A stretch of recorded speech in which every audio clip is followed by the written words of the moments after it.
there. Good morning, good afternoon, or good evening to you, you thirsty bunch of beer drinkers, whenever and wherever you're tuning in from. Thanks for pressing play and supporting a Canadian podcast. I'm Troy Birch with Great Lakes, Ontario's local brewery, a fiercely independent craft brewery based in Etobicoke who brings you this here Between Two Fermenters, the podcast where craft beer and conversation collide, straight from the tanks to your ears. Holy hell, it's been a scorcher right there in Toronto these past few weeks. And here's something to think about the next time you crack open a cold one. Spare a thought for the brewers who are working in these conditions day in and day out. It's already a hot job on a normal day in the brew house, but in this kind of heat, it's a whole different level of hard work. So do me a favor, reward that hard work, and go grab yourself a fresh local beer and offer a silent but appreciative nod to the brewers of your favorite beverage. Today's guest has a doozy story, an Ontario craft beer story that made some waves over the last year, and it's a story with a genuine twist ending. Carl Pratt is the co-founder, co-owner, and brewer behind Beaches Brewing Company, the brewery that became a fixture on Queen Street East in the Beach, or Beaches, depending on who you ask, a neighborhood here in Toronto. Beaches is known for its approachable, well-made beer, a previous collab with the hometown band The Beaches, and a local spot that aims to be the gathering place for tourists and residents alike. Founded in 2014, Beaches Brewing started as a contract brewery in 2017, with the goal from day one of eventually opening a physical location in Toronto. That materialized as a brew pub and retail shop at 1953 Queen Street East in 2019, and over the years, well, Carl has experienced some highs and some lows. This past December, he made the incredibly difficult call to close the doors for good, citing the brutal reality of seasonal foot traffic and a lack of revenue that had been building for a long time. He wrote a heartfelt letter to the community explaining the decision, and the response from that letter is honestly a big part of why we're sitting here today. But, because here's the twist. The story actually didn't end there. Beaches Brewing Company is back with a new ownership group, a new vision, and a grand reopening that just happened. Now, I've gotten to know Carl over the years, but here's the honest truth. I don't really know Carl or the real story behind Beaches. And that's not a knock on him or the brewery. That's just the truth of it. He spent most of his career quietly doing his own thing behind the scenes, brewing away without chasing the spotlight or the accolades. But that's exactly why this conversation matters, because behind that quiet exterior is an interesting human story about what it actually takes to build, lose, and rebuild something you love. If you've ever wondered what really goes on behind the scenes of your neighborhood brewery, this is an episode for you to check out. And today, I can't wait to get into it all. We're going to discuss Carl's beer journey, the starting of Beaches Brewing, the early struggles, threats of closing, rebirths, new focus, collaborating with the very popular Toronto band The Beaches, what led Carl to pull the plug in December of 2025 and close the doors, alongside that very emotional public letter to former customers and local residents, to the rising of the Phoenix recently with the reopening, with new partners and what he's learned along the way. I want to introduce you to this fella, to his brewery, and hope you learn a thing or two about him, from him, about persistence and perseverance. So sit back, grab a fresh GLB, and enjoy the show. Hang tight. We'll be right back with Carl Pratt, founder of Beaches Brewing Company. It's Great Lakes Brewery, a fiercely independent craft brewery.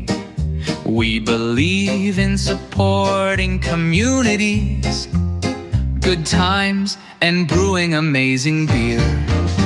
It's Great Lakes Brewery. Order online for free local home delivery. In the GTA, good times and amazing beer. That's GLB.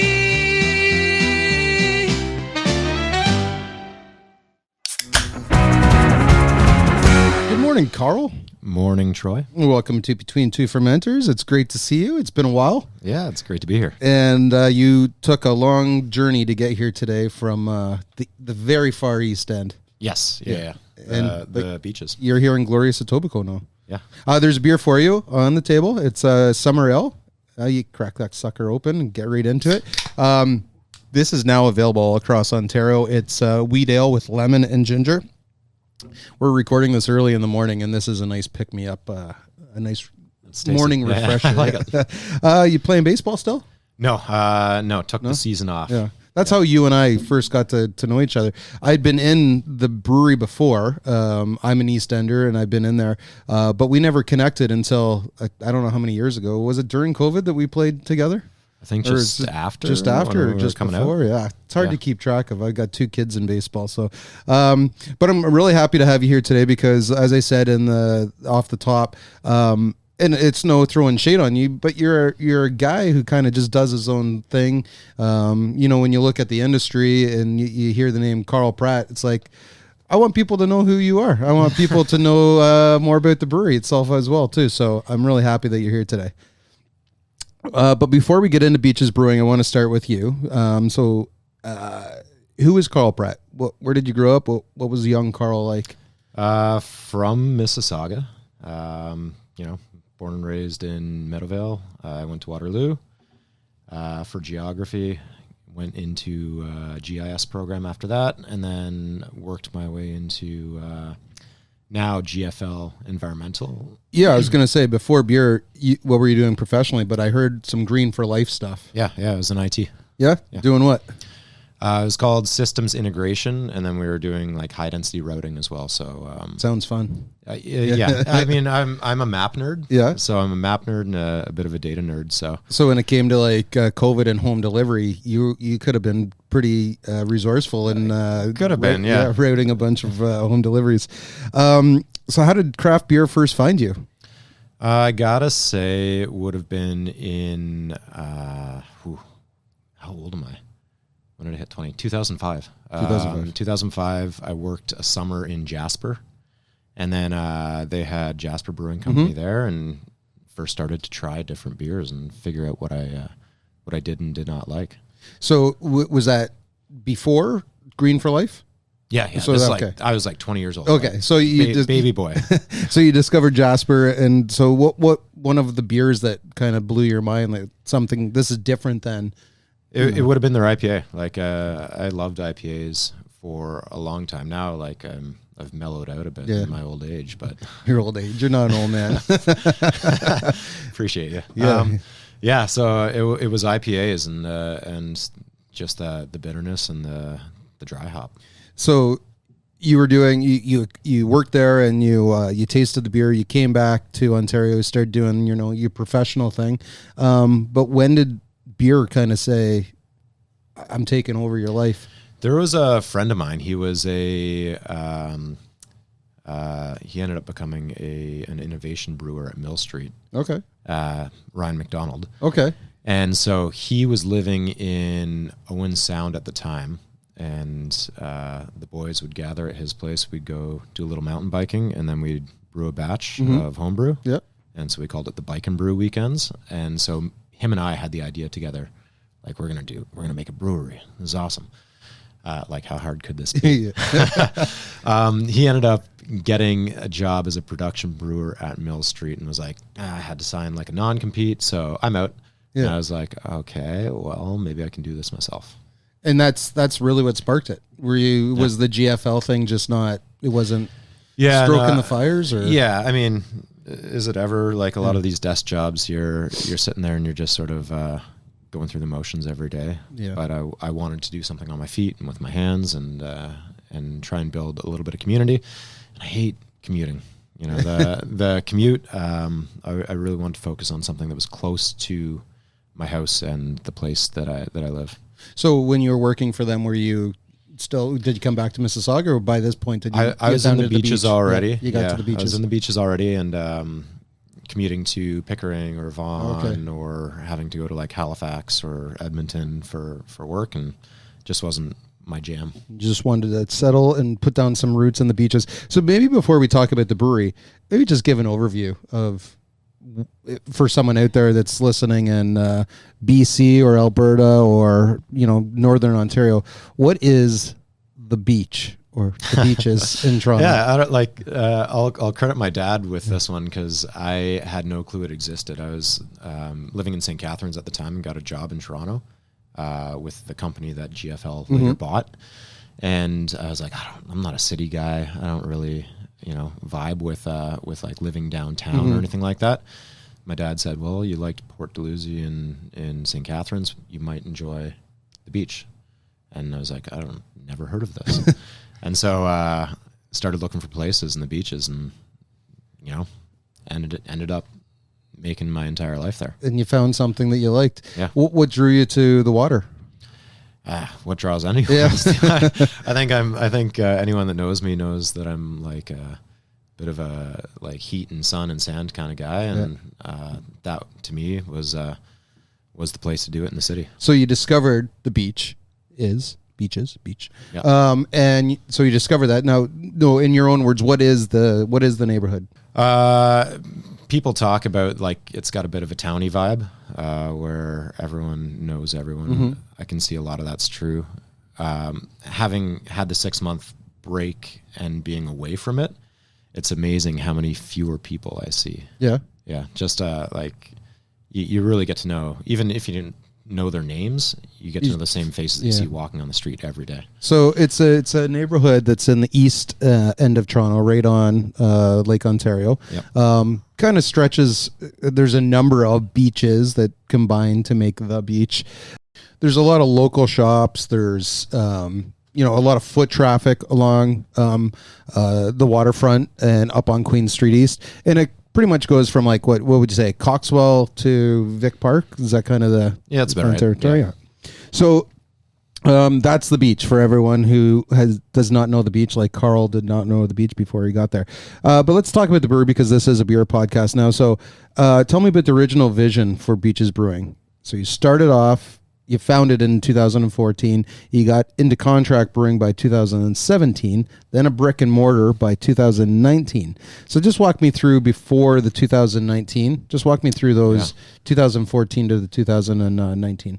2014 to 2017 was pretty much nothing. Yeah. It was an idea, and maybe we'll do this one day. Okay.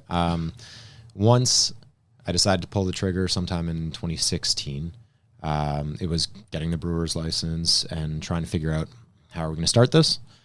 The idea was just sell contract beer to the businesses in the beach, and sort of, build a community that way, right? That could be my thing, get to know the bar owners and the bars and all that stuff. How'd that go? What I found, and I think this is like... What I'm finding with a lot of things is everything is just sales and marketing. Yeah. And I'm not a particularly good sales guy. I don't like knocking on doors and having to have the like skin deep conversations and all that stuff. So quickly, what I was finding is maybe I'd rather just connect with the consumers themselves instead of just, having to know like 10, 20 bar owners. Yeah. So then the idea was like, then it's your space, and you get your vision, and you get to create your memories for your community, and and build that out that way. Who was doing the contracting for you? A bunch of people. So I started with Second Wedge. Oh, way up in Uxbridge. Way up in Uxbridge, because I had a friend up there, and I liked them. They were nice people. Then once I started going pursuing the LCBO, it was. Tried Amber Brewery for a little bit. Oh, really? Common Good, yeah. You're the first person I legitimately have heard say that Amber was brewing their beer. Yeah. I know there's more, but a lot of people don't actually cop to it. They brew Stella, they brew Budweiser. Well, I don't know if they actually do. They're for sale, by the way. The whole thing, they're done. But they were. For anyone who's, a lot of people have never heard of Amber Brewery. Yeah.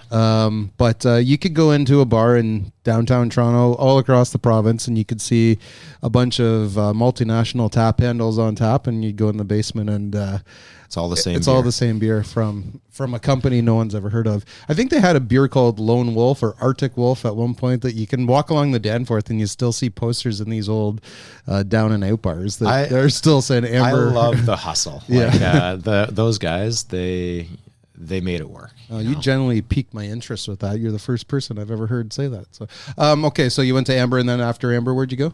Common Good. Common Good. Yep. Okay. And you got into the LCBO. What were your beers you were pushing through the LCBO? It was just the one, the LCBO. I submitted a vanilla cream ale and A-Bay, a dry hopped pale ale, and they accepted the A-Bay. So then that was the one. Okay. And how did it do?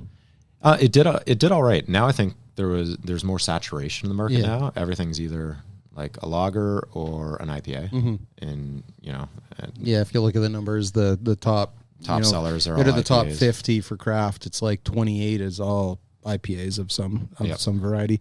So the contract brewing you mentioned, and then brick and mortar. So you started selling small, then you grew into contracting into LCBO, and then at some point you decided I'm going to open a brick and mortar. Yep. So that was 2019. Walk me through those early days of who was there with you, what was Beaches all about, and there was no one while I was trying to build this thing up. I kind of hamstrung myself with saying I'm Beaches Brewing. I have to be in the beaches. I guess. There's not a lot of suitable buildings in the beaches. There are all these tiny things, and I think maybe the old adage is like, when you're going to build a brewery, build it as big as you can in that space. Probably unnecessary in my case. I could have started a lot smaller and done with a lot less overhead. But I met through a friend, Dustin Norland of Barnstormer, and he was like, "Yeah, I'm down. Like, let's build this thing out together." And so we spent the summer of 2019, like in that space on 1953 Queen Street, building tables and chairs, and reestablishing a previous hole in the floor that had been covered over so that we could fit the tanks in. And we've got like a multi-floor brewery. It's a really weird space to brew. Did you have to dig down? No. This is what I mean about like very few suitable spaces. Like our fermenters are 12'6" each, and they're stacked. Okay. So from basement to ceiling is something like basement floor to ceiling is something like 28 feet. So we built those things as big as you can build them and fit them into that space. So to work the space is tough. It's would think that the ground would be so close to Lake Ontario that you might have some.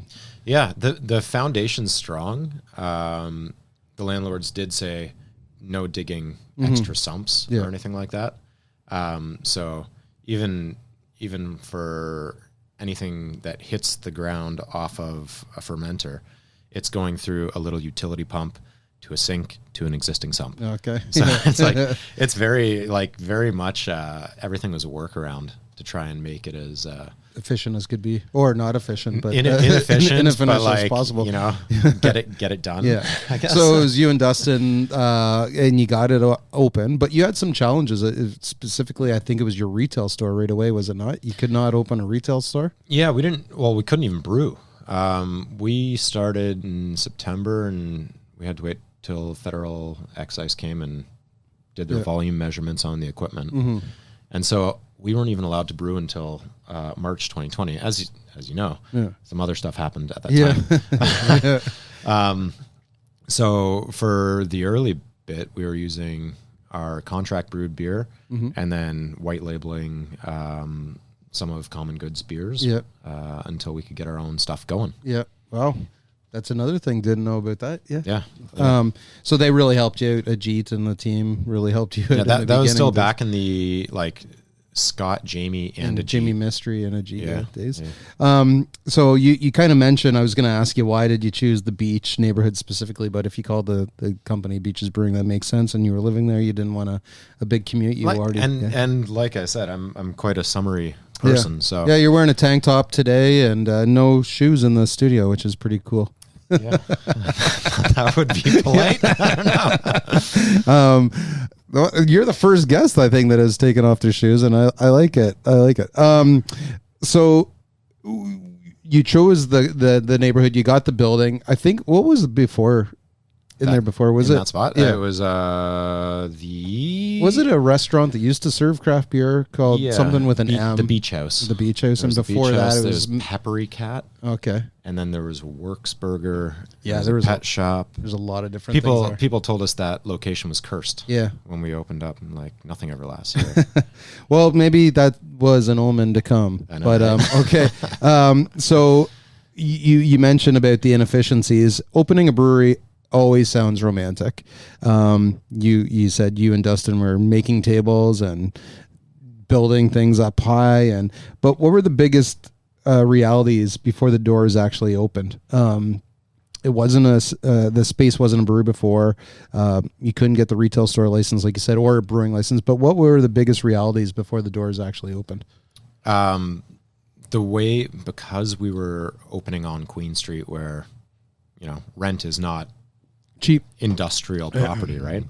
The price per square foot is high. So you're doing a brew pub, to try and get that extra, like the best margin you'll have is like your own food, your own drink. That pint of beer is cheaper for us than everyone else. Yeah. So then it's hiring all the people, running a kitchen, trying to market yourself to the neighborhood and say like, oh, come give us a shot. What are you? Like deciding all these things. Yeah. None of it was about the beer. It was all about literally everything else. The community. Yeah, community and running a business. Just everything is just business, right? If you could go back to that opening week, what would you tell yourself today? Oh my God. Yeah, I think I would have said like, don't pull the trigger on that space. Yeah. It would have. So maybe you're saying the curse is legit? The curse now, legit. but, yeah. Like there are other spaces that I saw where like, I could have started smaller, and like I said, manage fewer people. Yeah. You wouldn't need to have had the kitchen or all the extra staff that go with a kitchen. But also, we opened in September. The Beaches seasonal neighborhood. Yeah. Open in April. Yeah. Open in May. Don't open September. Yeah. So if I could have done a smaller space and gotten it open earlier, I think that would have been very beneficial to us in terms of establishing what we were, because we opened and then pretty much went straight into COVID. So that's what old Carl would tell young Carl. Yeah. Okay. It was just a lack of patience. So not to open old wounds, but wasn't there a situation at one point where there was a lockout, or you and Dustin, there was an issue and you closed down for a little bit? Yeah. That was heading into COVID. When we opened, we had lots of great ways to spend money, and not enough oversight on keeping that money. So it was, I learned a lot about being frugal, and I had left it sort of in other people's hands. We had a GM at the time and everything like that. And once I started looking at the books and the data, I'm like, oh, this is unsustainable. And like start slashing everything everywhere. And like, don't need that. So you became the bad guy. I became the bad guy, I guess. And then we were just about to sort of like hit that uptick and head into summer. And we had built up a little bit of there was a broken solenoid valve, and it had just been using water. So we had this massive water bill from the city that, where are we going to pay for this? Like, and the landlord's like, well, we want rent too. Yeah. And so we were in arrears with them, not a lot, but enough that they were asking for the money, and Dustin ruffled their feathers the wrong way, and next morning they're locking the doors. And what happened from there? From there, COVID hit. Yeah. And so I said, well, guys, what do you want to do? Like, we technically have a claim on the tanks. They don't belong to the business. They still belong to the leasing company. So you don't get like a turnkey brewery.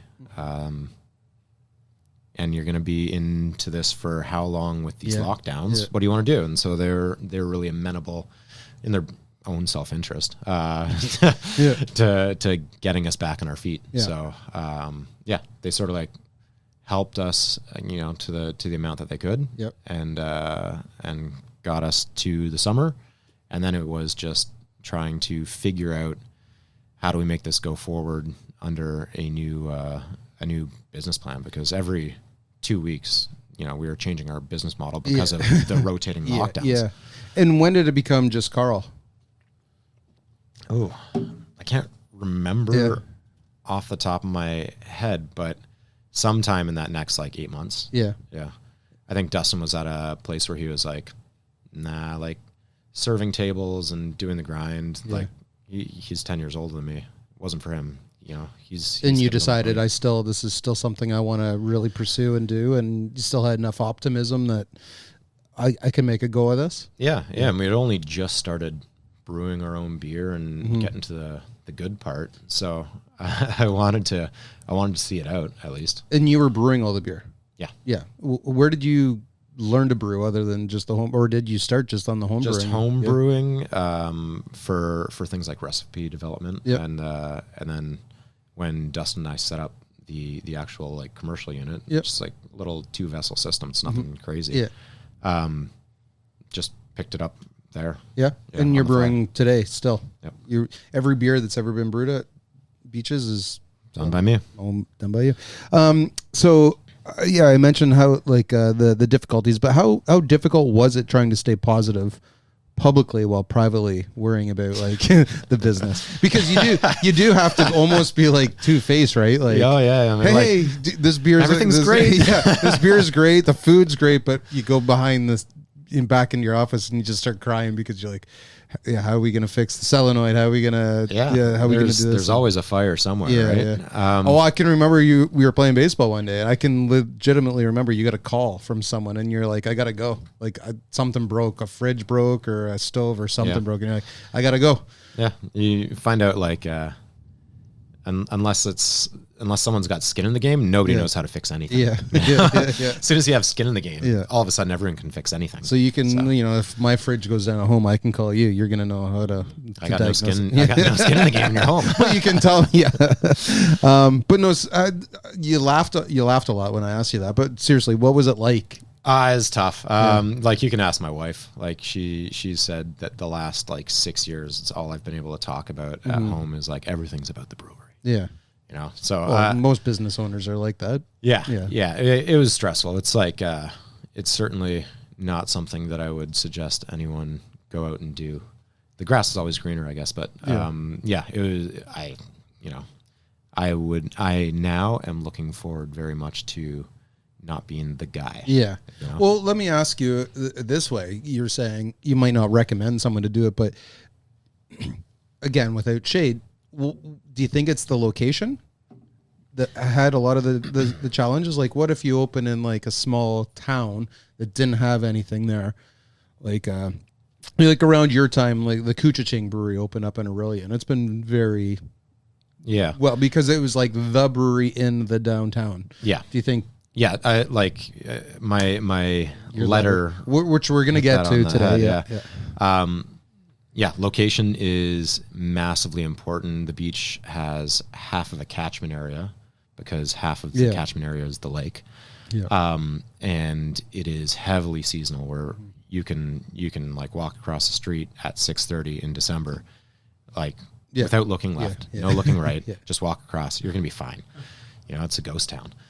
I got a lot of comments from people that like tourists that would come through saying like, what's going on here? Like this place should be packed. Yeah. Like if you were in any other neighborhood in the city, this would be busy. Mm-hmm. And I all I can do is speculate. Yeah. Right. So we talked about COVID, threw a wrench into a lot of things. You made it that far. I talked about the softball game that you were at, or we were at, we were having a beer in the bleachers after, and you're talking about the good days and the bad days. But by early 2024, you actually made a call to put the business up for sale. So you're sitting on that decision privately for over a year before the doors actually closed in December of 2025. What was that year like, knowing that the end might be coming?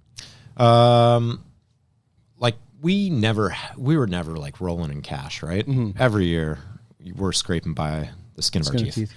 Yeah. So can't even afford sleeves on your shirt now. Can't even afford sleeves. I had to sell them for gas money.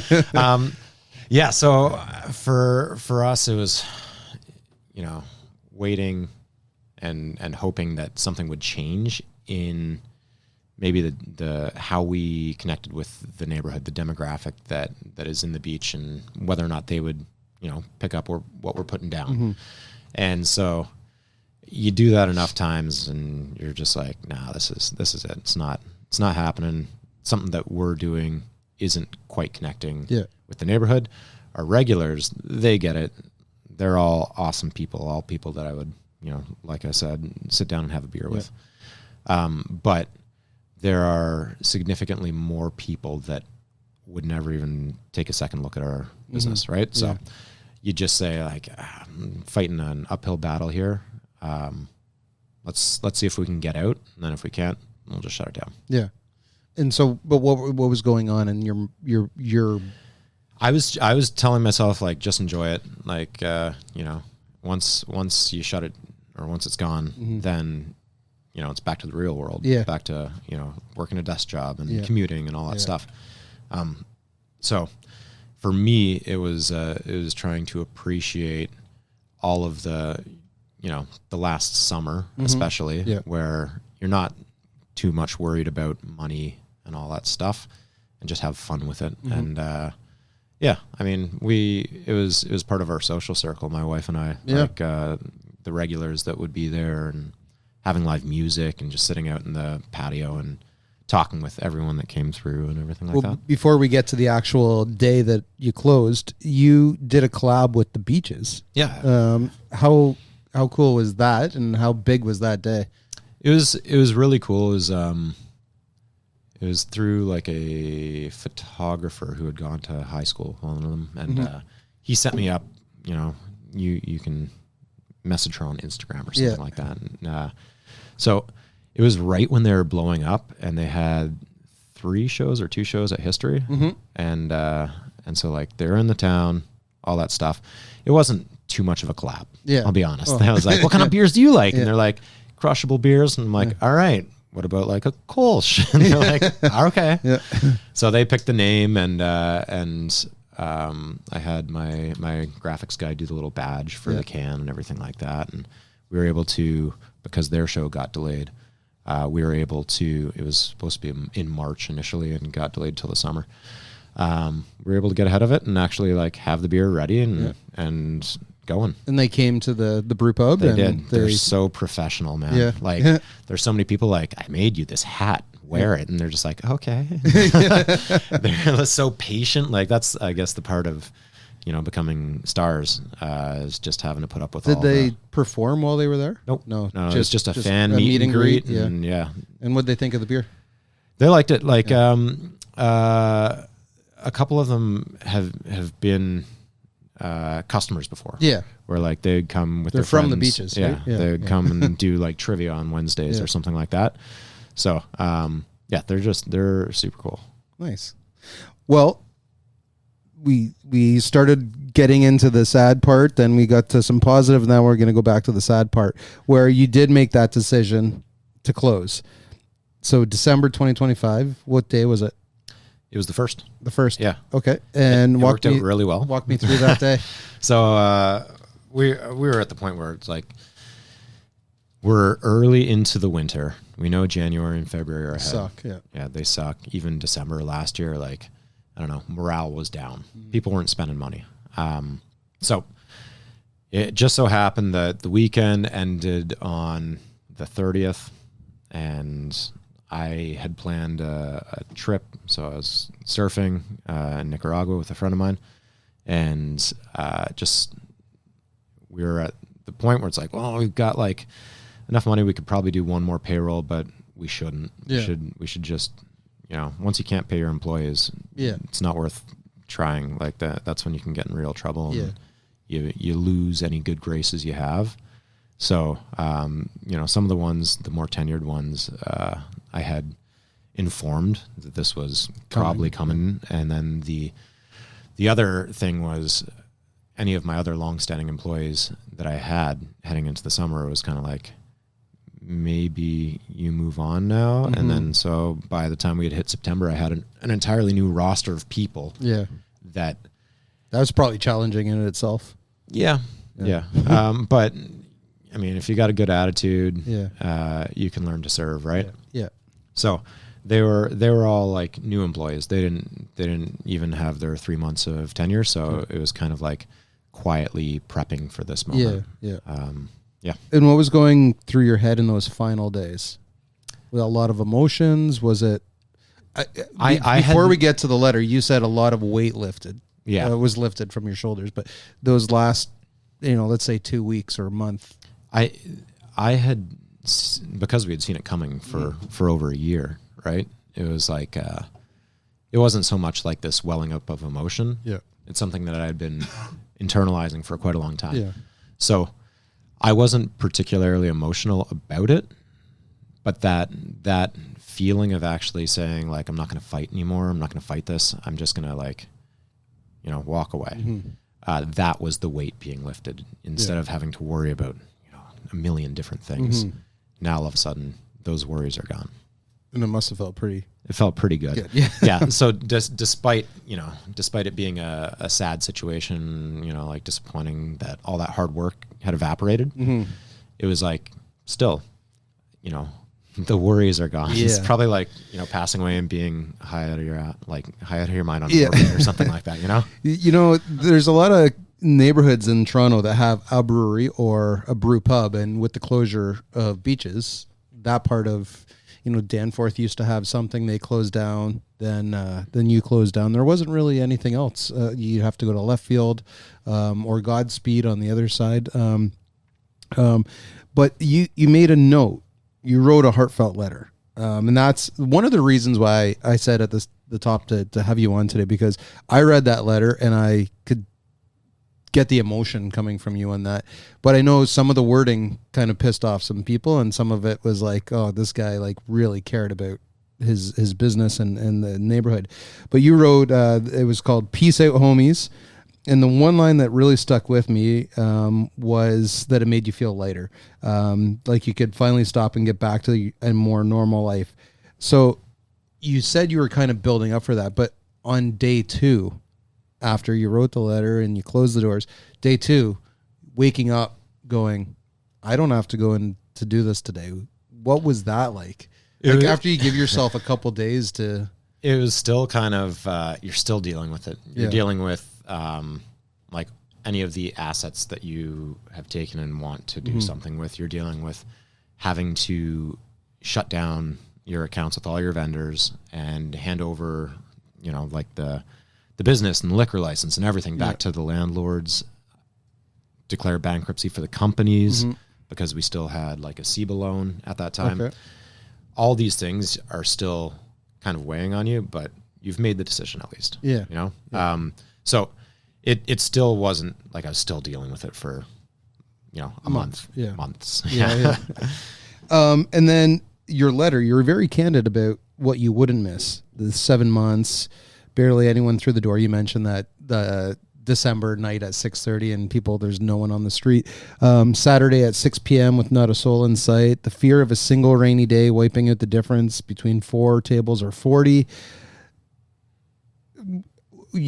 Talk about the actual stress that you felt during all that time. Yeah, like any restaurant owner as well, like not just brewery owners. Restaurant owners will know the difficulty of having to pivot extremely quickly. Just, like these rainy days, you got to start cutting staff. You have to say like, oh, we're not going to need you in today because it might rain. Even if it might rain. Yeah. And then the neighborhood, like any neighborhood, anywhere, people think that they're operating like as a solo entity. But when you look at data and how things happen, you're like, wow, we sold a lot of tacos on Friday for some reason. We prepped X amount and we sold double what we were expecting to. So like there are just things that happen that you're always trying to plan for, and wrenches just get thrown. Yeah. Like you can't plan for everything. You just have to. Yeah, the next Friday you might do double your tacos and only sell a quarter of that. Yeah, exactly. Yeah. So like, it's all a balancing act, and it might sound in that like I'm blaming the neighborhood, but it's just business. Well, that is, you kind of led into the next question. You said in the letter that people would ask you why you weren't busier, and your answer was always, where else can you get real craft beer on tap in this neighborhood? But you also admitted most consumers in the Beaches just don't care about craft the way you had hoped for. Yeah. And I know what you're talking about, and a lot of people have said, well, that's kind of blaming the neighborhood on the demise. They're not required to. Yes.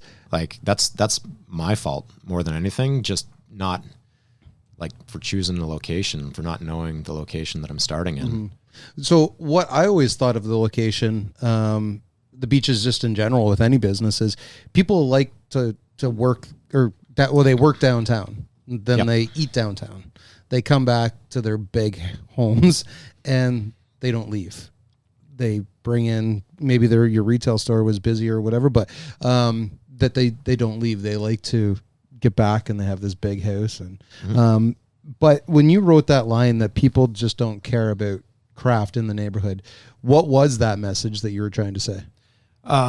It's not so much even the neighborhood. It's more of an indicator in what I see in Canadian craft is that the big companies have still a huge share. And it seems like, like I think I wrote it in the letter, I would prefer the average consumer to look at it the way that they would look at a bakery or the local coffee shop. Like they go to the small ones. Yeah. But for beer, they're still like, I'm going to go to the LCBO and pick up Stella. Yeah. I would rather them say, oh, we're going to the bakery and we're going to hit up the bakery and get our bread and we're going to go to the brewery and get our beer. And we know quite a few people like that who would like walk the street with their little like cart and like pick up cheese from the cheese shop and pick up like, that's what I'd like to see for breweries, especially like we're local. That's what the beaches would be great at. What's it, Alex Farms or whatever, the cheese place right there. Yeah. And so not too far from you. But it's a nice, get your dolly and hit a whole bunch of places, but they weren't doing that. Didn't seem that way. Like our retail shop wasn't as busy as I would hope it to be. And I think that's just because like it's not a one-stop shop. Yeah. Like people want to get their vodka coolers and wine and spirits. And that's the LCBO. Like that's not something that they're going to make an extra stop for. And when you would tell people that, again, back to the neighborhood, that the craft wasn't kind of like top of mind, what would the people who are really loyal to you, what would they say to you about that? Can you rephrase that? Like, your regulars, your supporters, and like you wrote this letter and you were talking to them. You were talking like, thank you for the love and support.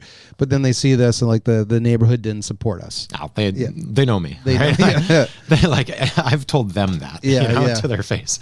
And what their thoughts were probably pretty similar? Yeah, probably. Yeah. It's hard to write a letter to your supporters and craft beer supporters and not throw a little bit of shade someone else's way, but then at the same time, the people you're talking to all know what you're talking about. Like I said, it's not the neighborhood's responsibility to care about craft beer, right? Like they're going to do what they're going to do.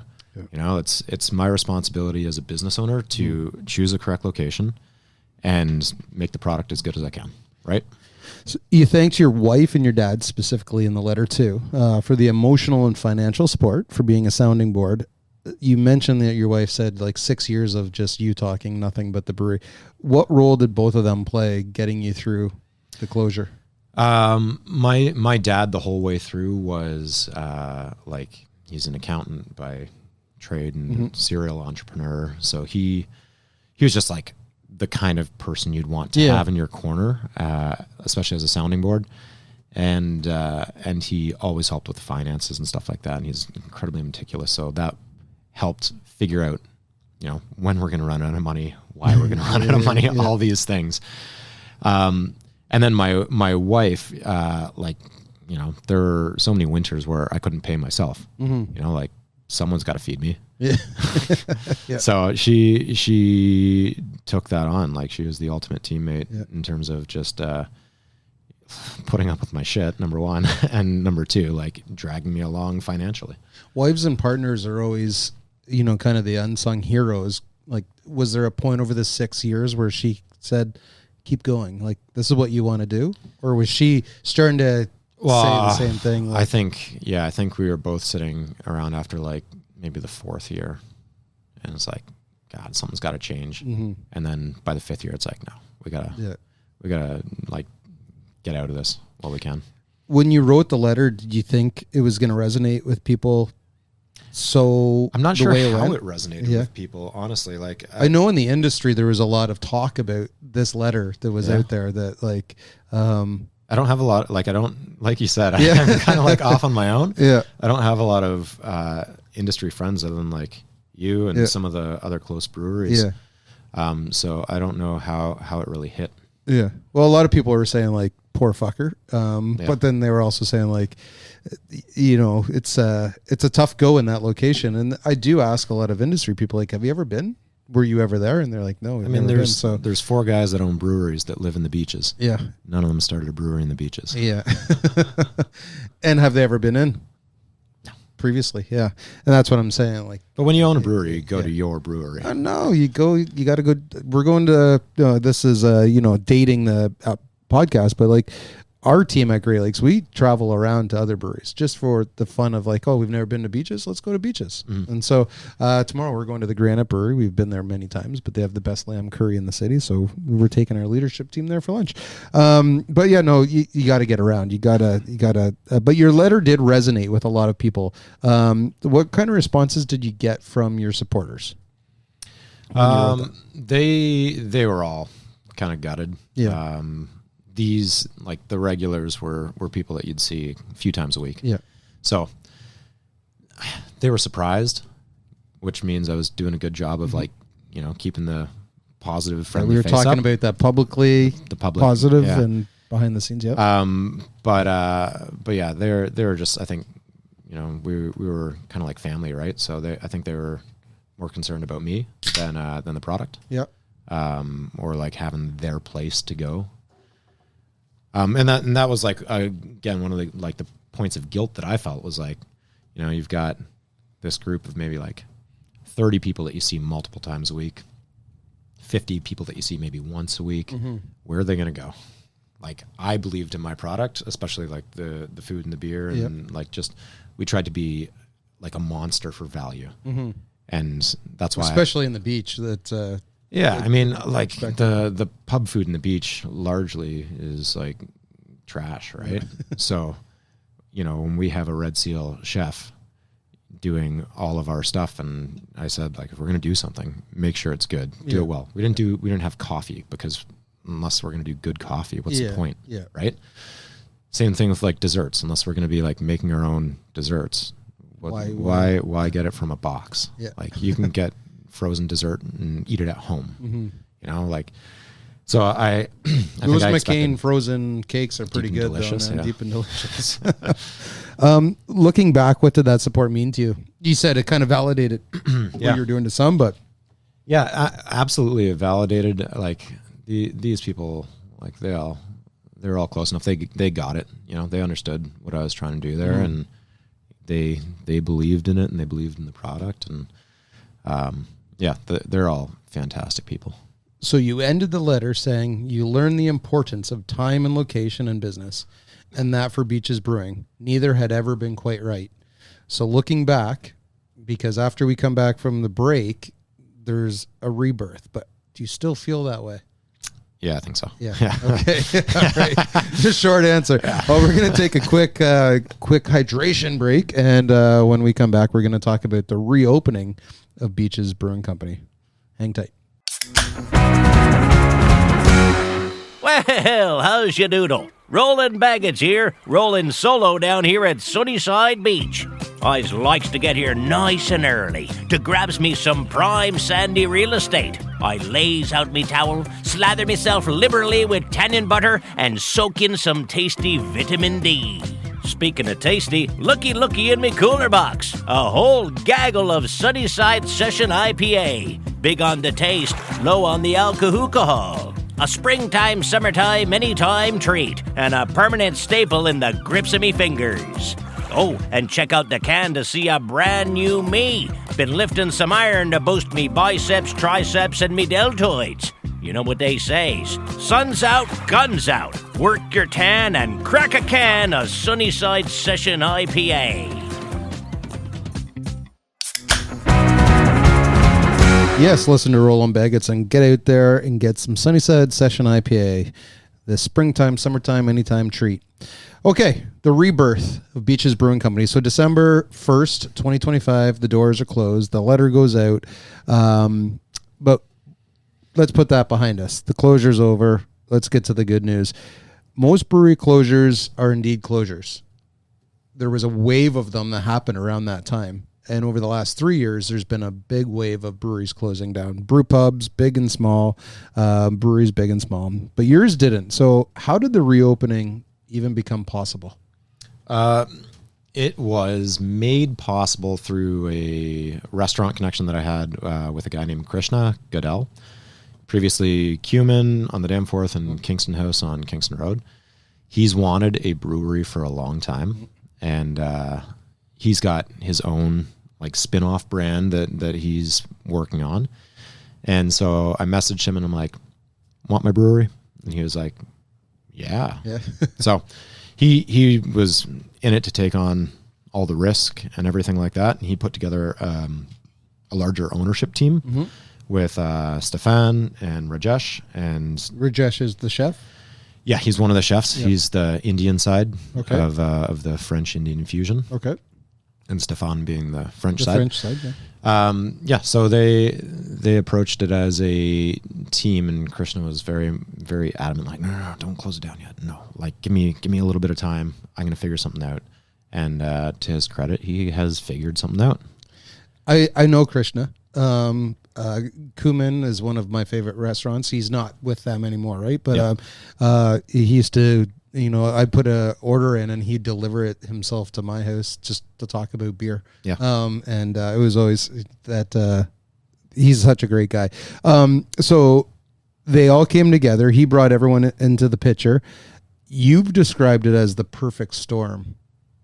I've described it as that? You've described it in the Beach Metro newspaper as the perfect storm. Why is it the perfect storm? Not sure that's my words. I don't think I was there that day. Maybe misquoted? Could have been misquoted, but like I'll say this, from being on my own for 5 years, like solo, doing 3 or 4 roles at the same time, it is nice to see other people who are part of the ownership group just pushing together as a team. And I think that like these 3 guys have the ability to create enough revenue streams to like actually turn the ship around. Okay. Well, we're going to talk about, I'm going to ask you about the new version, what it's all about.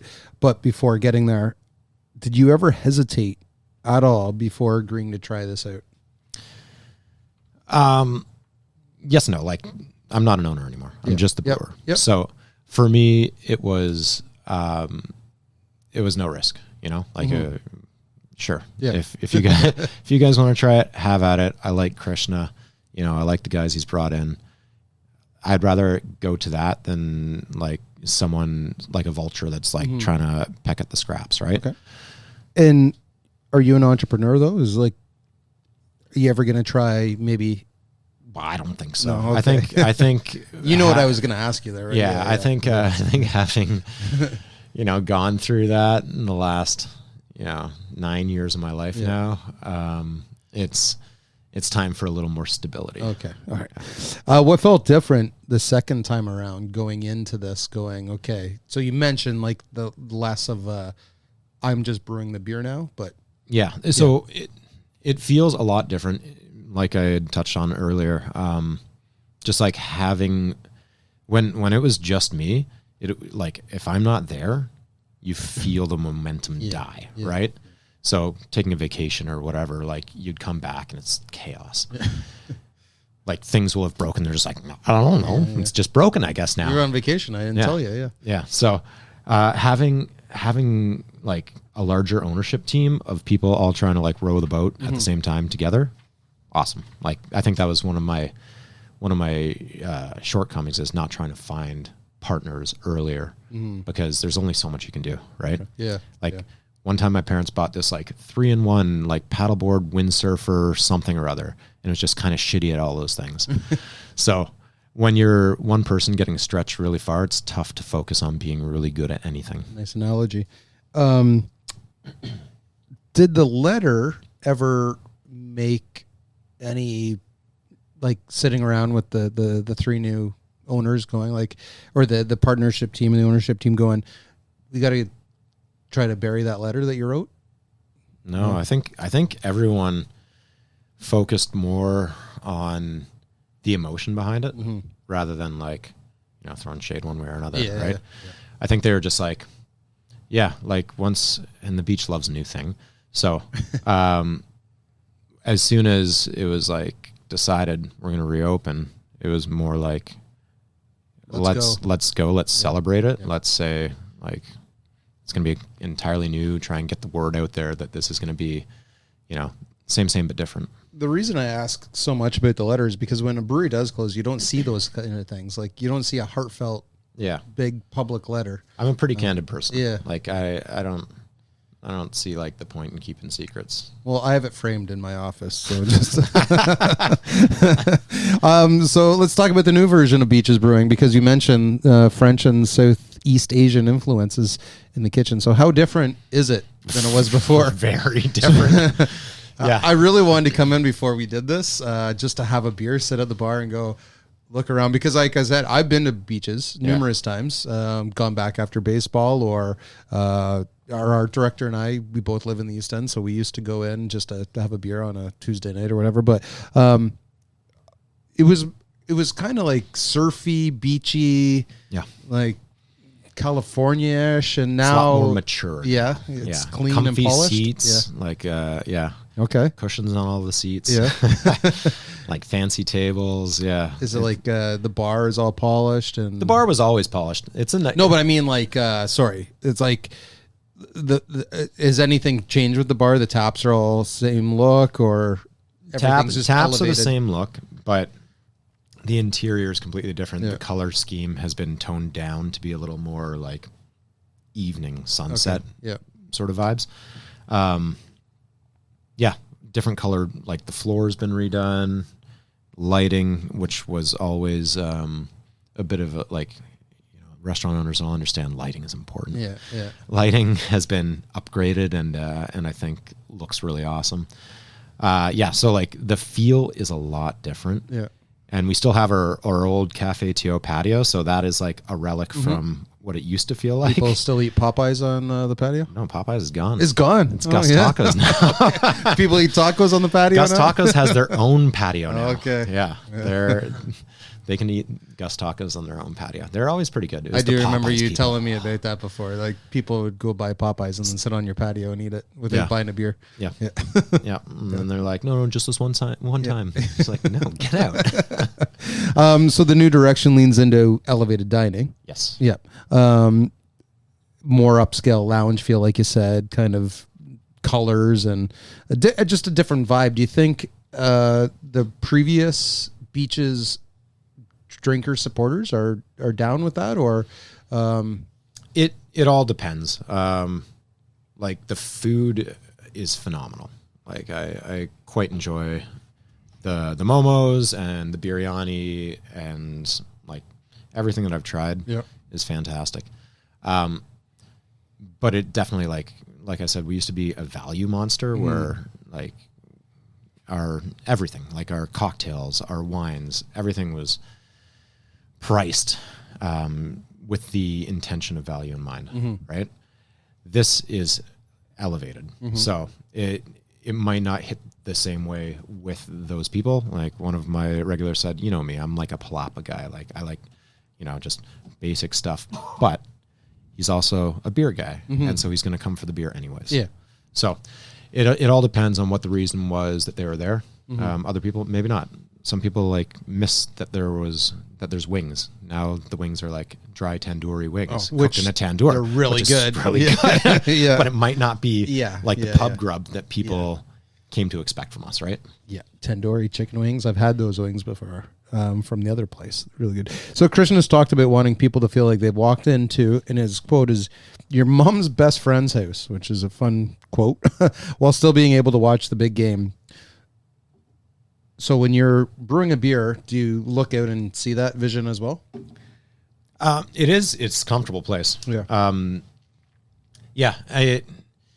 They've focused on having fewer seats.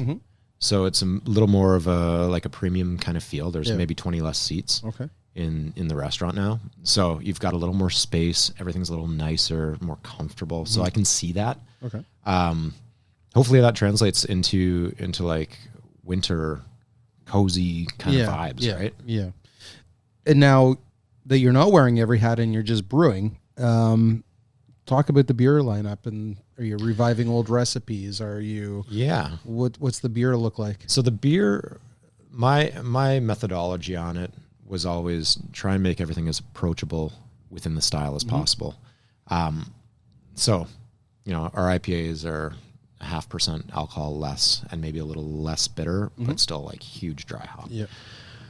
So largely I'm still doing the same kind of stuff with the beer, but we also have the new spin-off brand Namaste, which Krishna wants to sort of target his diaspora of like Nepalese, Indian, Thai, those kinds of restaurants, and try and push the sales that way. Yeah.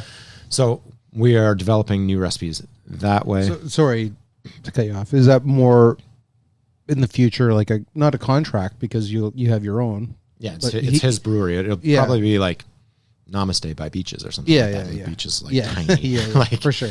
But he wants to have his own different feel and vibe, and he's got his own connections within his community. Yeah. Oh, that's cool. Yeah. So what's on tap right now? If I walked in today, we've got a sour. So typically my sour was calamansi and mango. Called it General Luna after a trip I took in the Philippines. Calamansi is hard to come by. So small scale. Then. I mean, typically I'm buying 120 liters of puree a year for a few batches of it, and unable to find that. So pivoted, and now we've got like a margarita sour. Okay. Very like key lime forward. A Pilsner, because in the last like couple of years I've been really like vibing with Pilsners, and I find a lot of huge comeback right now. Yeah. A lot of Ontario craft Pilsners, if you go and like rifle through the LCBO, some are hits, some are misses. I find they're not paying attention to final gravity, and they're not paying attention to how they utilize their hops. Well, we're going to go back to Great Lakes, and you'll have 2 good Pilsners. Okay. 3 right now. We have 3 on tap. Yeah. Through shopping, our German Pils. Nice. We'll give you a good one of those. So what else? What else you got? You got an IPA? Yeah. We've got our like standard hazy IPA called No Lifeguard on Duty. I always used to like to mess around with like my hops. Use whatever I kind of felt and try new things. I like trying new things. So, but we'll probably settle into that being like a standard recipe. There's just there. Lager, cream ale, an amber ale. So a lot. Yeah, we've got, I think, 7 or 8 right now going. What's the size of the brew house? It's a 10 hec fermenter, 10 hec brew house with 20 hec fermenters. Okay. And you said they're double stacked? Yeah. But I never have to use the top ones. Yeah. So they're just a pain in the ass to clean. Are they serving tanks too, or are you kegging everything off to go to the bar? Kegging everything. Everything is like forecasting and management that way. And most of the beers are, or is it 100% beer stay rate at Beaches, or do you send some? Currently, yeah. But I think like the new ownership group will try and spend some energy get some doing outside sales. Yeah. And you mentioned earlier before we hit record here that working on the canning of some of the beers. Yep. Yeah, we used to can beers, but because of the branding change, it's like new logo, and the new color scheme and everything like that. I think the idea is going to be push our Beaches branded stuff as community focused, and start moving towards that, like naming things after the community. My stuff used to just be named after like beachy stuff. And then for the Namaste stuff, that is more of like the outside sales push. So would it be canning, like mobile canning coming in, or no? Can't fit. So you'd be contracting at someone? Nope. No. I did it all with like a cask manual. Oh, really? Filler. Oh, yeah. Yeah, man. I've got like over 75,000 cans under my belt. 10 hec, 20 barrels. That's a lot. I got really good at knowing the splits, like what we would push through a retail store and what we would use on tap. Yeah. So now it's all about getting back into that. And we were using like heart print for cans because I didn't want to have to waste labor on sticker labels. So now because of like flexibility, I think we're going to move towards like silver bullets with sticker labels. Yeah. And the Well, new you can brand. buy one of those if you're doing 2 cans at a time. Yeah. Manually, you can put a foot pedal down and do the labeling. Yeah. But, so you mentioned the Namaste beer. It's turmeric, electrolytes, built to complement the new menu. Those are Krishna's words, not mine. Okay. So, but yeah, what are you doing as the brewer to bring that? We're going to do a session IPA with turmeric Okay. in it, Yeah. which I think, Interesting. it's interesting. Yeah. But it'll have a really cool color at the very least. Yeah. That one is in tank right now. Just brewed it yesterday. Okay. So we'll see. It's the hops are Nectaron and Citra. And how does it complement the food, or how will it? Is it a first batch? Yeah. First okay. batch. So we don't will know. see. Well, we will see. Are you enjoying brewing now more than you ever did? Yeah, it's a lot less. You're focused on one thing. Yeah, focused on one thing. It allows me to be sort of like flexible with my scheduling in ways that I wasn't before. And So you get up and go hit the lake first thing in the morning, paddleboard, and then. Oh no, it's the dog walk. Because I am beach guy, right? Yeah. Dogs. It's a lot less stress for sure. And I do like my favorite part is recipe development. I like looking at new stuff and figuring out what I want to do with it. And Well, real quickly, what's something that you want to brew now that you never had the chance to before? well, I don't think we'll get to because of the constraints. Like I like dark beers. Mm-hmm. I like, I'm typically just drink lagers, but I've always wanted to brew more dark beers. Mm-hmm. Problem is our dark beer season is also our slow season. Yeah. So if I made like a black IPA, black lager, a stout, and a chocolate porter, like we're sitting on those until June. So Well, pick one, and can you not do a smaller batch size? yeah, you could, but I like, The is it efficiency worth your level, time yeah, at for that sure. point? I think once you get under 10 hex, you're it's the not brewer. worth your You time. brew what you want to drink now. So, I got one last question before we get into our rapid fire segment. In that letter, back to the letter, you wrote something really touching to your staff Yeah. about watching them grow from stupid, goofy kids into real, actual, stupid, goofy human adults. Have you stayed in touch with many of them, and have any come back to work at the new place? No. So a lot of the people, like especially in the restaurant business, it's transient. It's transient, Yeah. So it's a time and a place. And like, it was one of the things that I remember kind of struggling with when we first opened is you'd have these awesome people that have tons of potential. And of course they move on. Mm-hmm. Of course they go and build like a life. So you'd always feel like people are leaving you. Yeah. But, I've kept in touch with many of them. Mm-hmm. And like, one of the guys became a firefighter and he was doing his training while he was working for us and stuff like that. One of the guys, actor, he moved out to Montreal. Our old bar manager, she's still in the city. I still see her, Nice. couple times a year at least. We hang out. Nice. They're awesome. Like that was also like a great pleasure and privilege is having those good employees that you got to meet and really continue to just be friends with. Nice. Now, I said I was going to have one question before we got into rapid fire, but I forgot to ask one of the most important ones.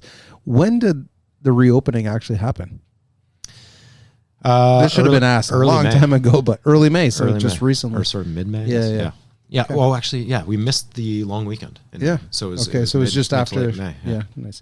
Okay, we're going to take another hydration break, and we're going to come back with some rapid fire questions with Carl. Hang tight. Here we observe the elusive GLB pet octopus named Octo. Protective, territorial, passionate about hops. I can hear you talking about me. Its prized possession, the Great Lakes Brewery Octopus Wants to Fight 6-pack. Which is now available at the LCBO for some reason. Ah yes, 6 shimmering cans of the Great Lakes Brewery Octopus Wants to Fight 6-pack. Bright, citrusy, dangerously drinkable. How about some privacy, pal? Unfortunately for the octopus, the 6-pack is now widely available. Don't remind me. Octopus Wants to Fight 6-pack. now available at the LCBO. Why I order? Ouchie, Great Lakes Brewery. Brewed for you, Ontario. Rapid fire time. You ready? Bring it on.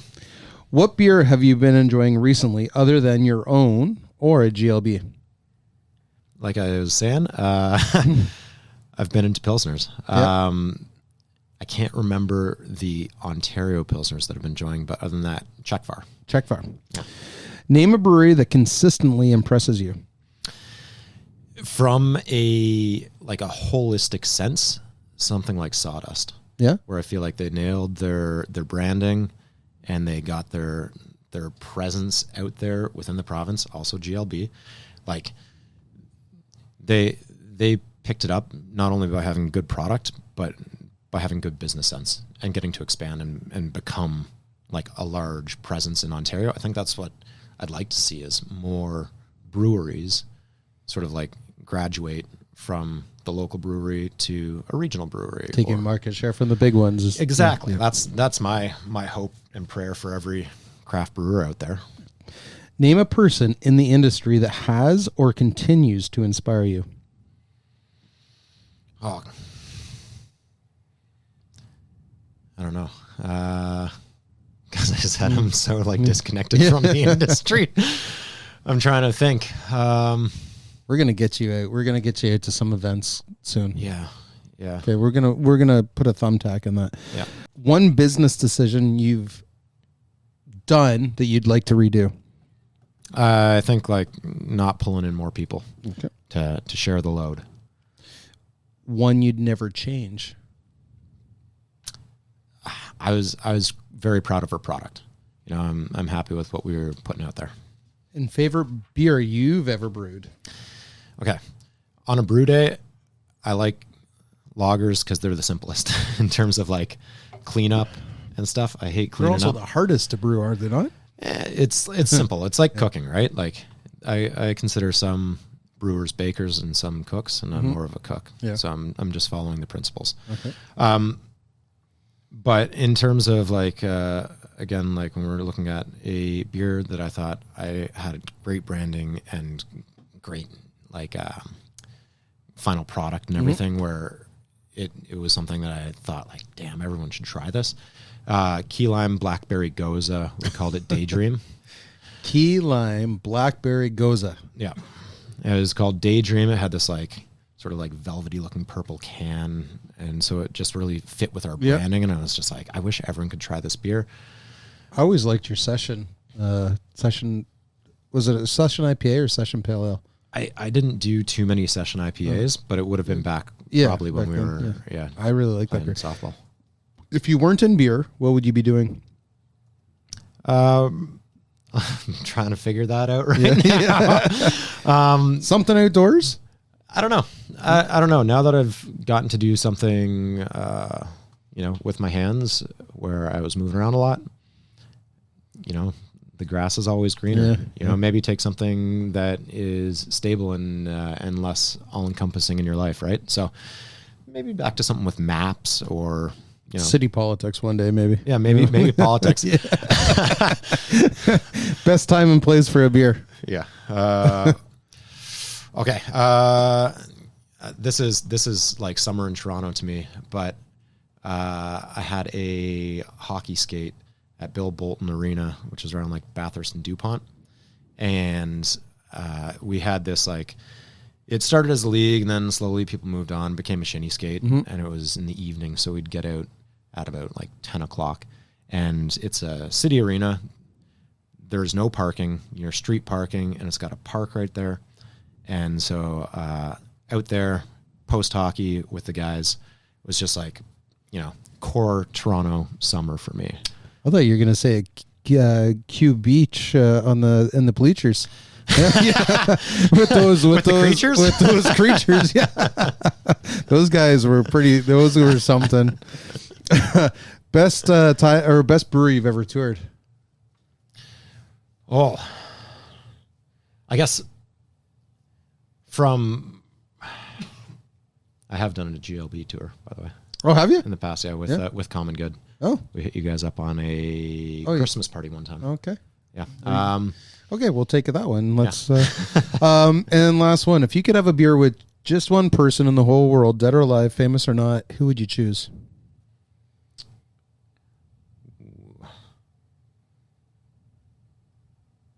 Dead or alive. That's great.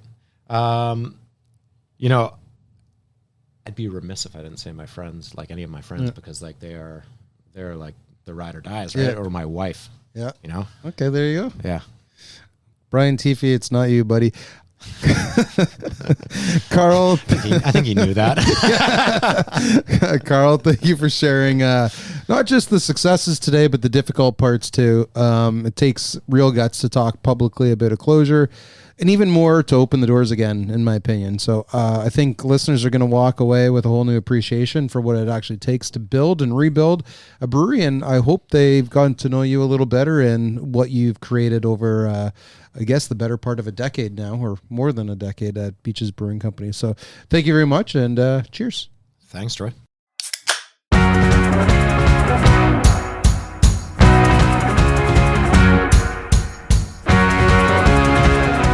That's it. That's all, folks. Episode 67 with Carl Pratt, co-founder and brewer at Beaches Brewing. It has moved from the mash tun to the fermenters. If you enjoyed our conversation or any other episodes, please leave a review or a comment wherever you get your podcast. It genuinely helps more than you know.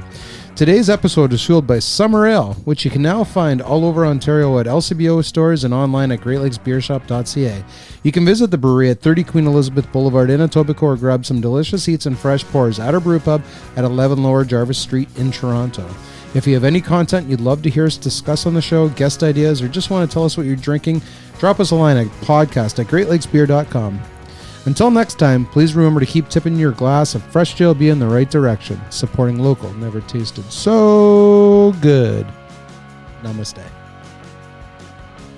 To learn more about what's happening at Great Lakes Brewery, visit greatlakesbeer.com and subscribe to our weekly newsletter or follow Great Lakes Beer on your favorite social media platforms.